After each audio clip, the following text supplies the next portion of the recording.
It's the Opperman Report. And now, here is investigator Ed Opperman. Okay, welcome to the Opperman Report. I'm your host, Private Investigator Ed Opperman.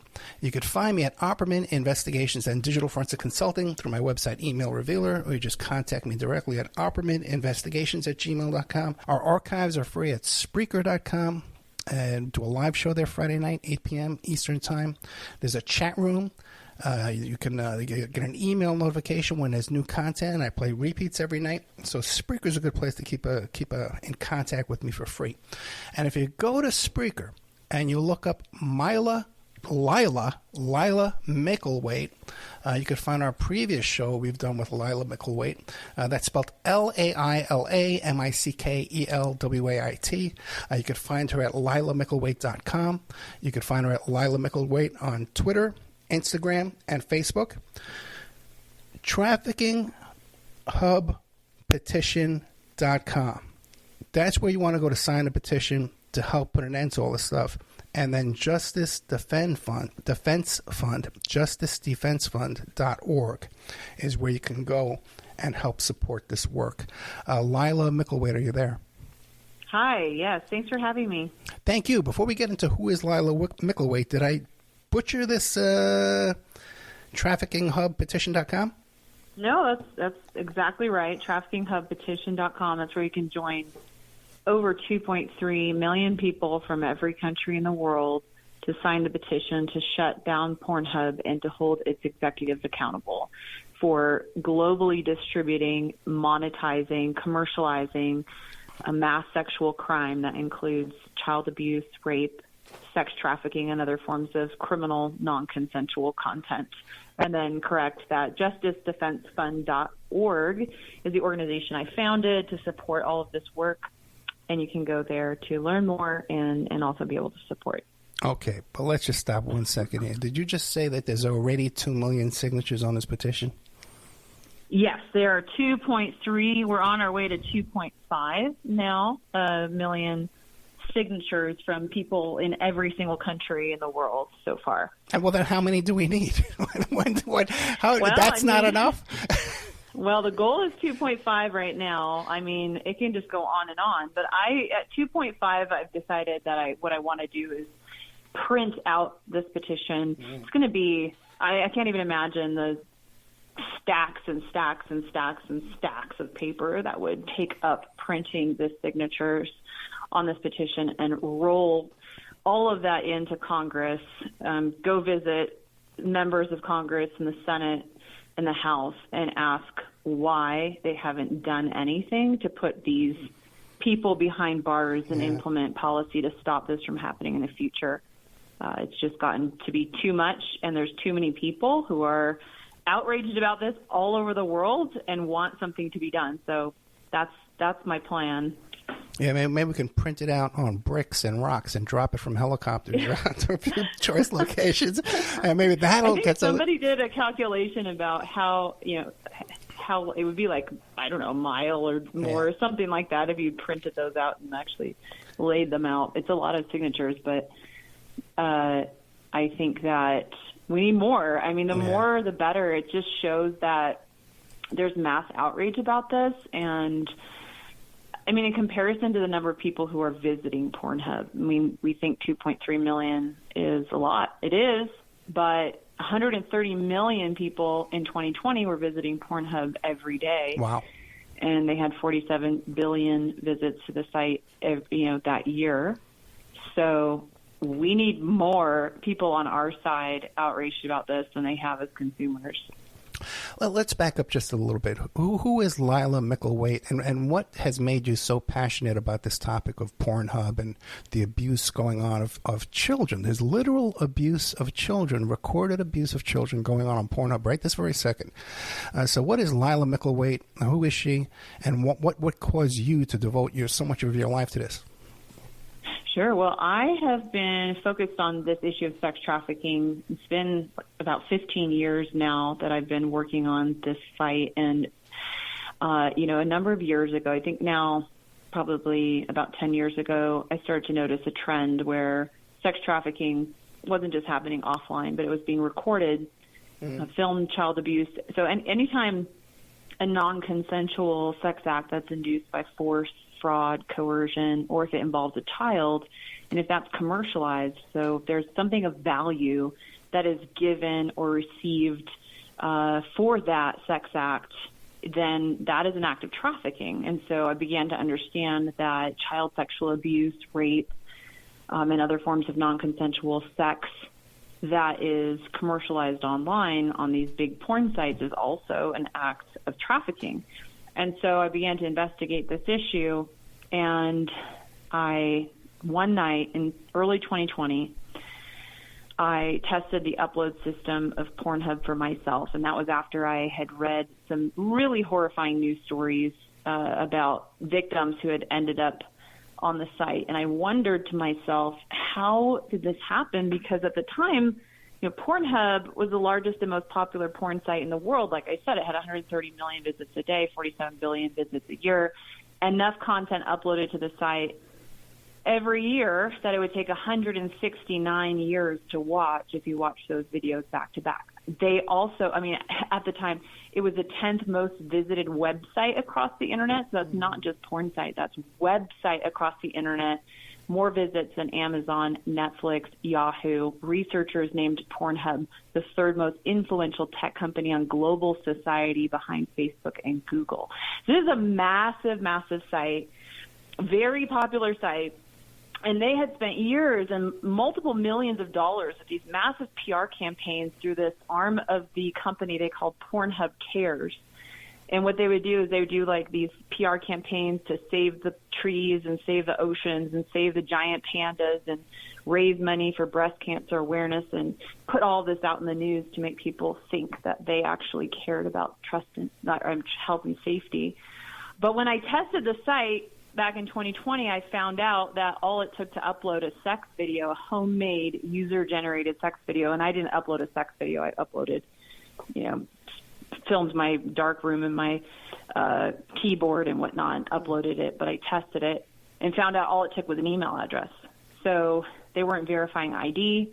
They weren't verifying consent of those in the videos, and as a result, the site has become infested with videos of real sexual crime, including child abuse and rape. And to this day, so that was in 2020, to this day, they still don't verify the age and the consent of the millions of people who are in the free and ad revenue generating videos on the site, which is most of the site, because this is a YouTube of porn. This is free porn. This is user-generated porn primarily. So that's kind of how I found out about this and originally started to sound the alarm in 2020. And we've come a long way. It's been an interesting and difficult fight so far, but we're still fighting for justice for victims and for accountability for PornHub and its executives. So yeah, I could just imagine if they've got the money to throw at pandas and stuff like that, panda charities, so-called, that they must have their own lobbyists on Capitol Hill then, right?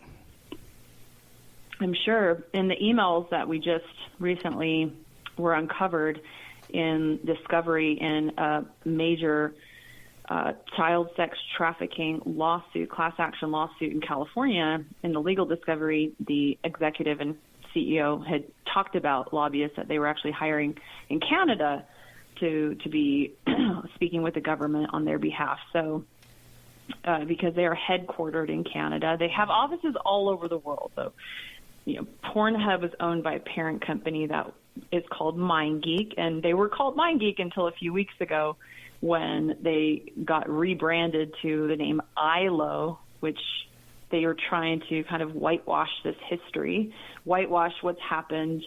They were bought by a private equity firm, hastily concocted in the British Virgin Islands with offices in Canada, run by criminal defense attorneys. Nobody knows the money behind it. Nobody knows the people behind it, really. And they call themselves ethical capital partners. So they're trying to kind of erase what's happened because they've become so toxic, because they've become, just infamous now for being infested with crime. And so they're trying to rebrand, but It looks like asset protection too. Do they have pending settlements out there in the horizon? One of them has settled. So there's a case on behalf of 50 trafficked women in California who they were forced, defrauded, and coerced into sex videos, and those were uploaded to one of Pornhub's most popular partner channels called Girls Do Porn. And the ringleader of this sex trafficking operation was actually put on the FBI's 10 most wanted list because he actually fled the country. And finally, they found him last Christmas. It was Christmas Eve, and he had been, missing for years. And they finally found him on Christmas Eve last year. But those women not only sued Girls Do Porn, and the ringleaders of that were all put in prison, but they sued Pornhub, and Pornhub ended up arranging a settlement with them for an undisclosed amount. But so far, since 2020, there's 8 lawsuits filed across the U.S. and Canada on behalf of almost 200 victims. So there's lots of pending litigation against them right now. So I'm sure they're taking all that into consideration. Yeah, that would make sense. And what I don't understand, though, is I can understand Pornhub. They're making money from this. They have advertising and all kind of links you can click to sign up for chats and things, right? And even devices you could purchase from them. What motivates, like these sex traffickers, what would motivate this particular group you mentioned with Girl Hub, I think it was called Porn Girls, what would motivate them to upload these crimes, evidence of their crimes to Pornhub? Well, there's a few ways that people can earn profits from uploading to Pornhub, but interestingly, most of the content on Pornhub is free. Right. It's like a YouTube of porn, where this is social currency. This is for likes and views and comments and clicks that people mostly upload to Pornhub. Some of the people who upload to Pornhub do that to earn money, and they can earn ad revenue, and they can earn pay to download revenue if they kind of put the videos behind a paywall and pay to download that content. And then content partners can advertise their other websites off of Pornhub. So watch this video, but come watch more videos over here on this other site, those kinds of things. So those are the ways that happens. But the biggest profiteers, the ones that are making the money off of this content, is Pornhub and its parent company, MindGeek/ILO. And they sell 4.6 billion ad impressions on that content every day. So that's primarily how they make their money. And interestingly, and thankfully, after years of putting pressure on MasterCard, Visa, and Discover, they finally cut all ties with Pornhub, including their ad processing for ads on the site in August of 2022. So they're no longer able to actually use those cards on Pornhub anymore. Okay, so Visa and MasterCard have withdrawn their merchant processing, but now what about PayPal? What about those other? PayPal did so as well. So PayPal withdrew in late 2019, actually. They were the first payment processors to withdraw after the London Sunday Times put out their investigation that they had found children on Pornhub as young as 3 years old in minutes. They found dozens of videos of illegal content on the site. And at that time, PayPal said, we're out. We're not, involved in this anymore. So they were out. But then it took another 3 years to get, or 2 years to get Visa, MasterCard, and Discover to cut all ties. So they cut some ties in December of 2020 after the New York Times did an explosive investigation and expose called The Children of Pornhub that featured stories of victims who were children who were exploited on the site, and that sent shockwaves around the world. And within days, the pressure was on, and Visa, MasterCard, and Discover said they're cutting ties, but they only cut ties with public-facing transactions at that time, which was premium subscriptions and other ways they monetize in the public-facing side of things. But they continued with the advertising, and that's how they made most of their money, was advertising. So it took another 2 years of pressure to finally get them, and a lawsuit against Visa. So there's a major lawsuit against them, against Pornhub and Visa in California on behalf of a victim by the name of Serena Flatus and 33 other women, half of whom were children when they were abused on Pornhub. And they not only sued Pornhub, but they sued Visa, They sued the owners by name individually. They sued the investment company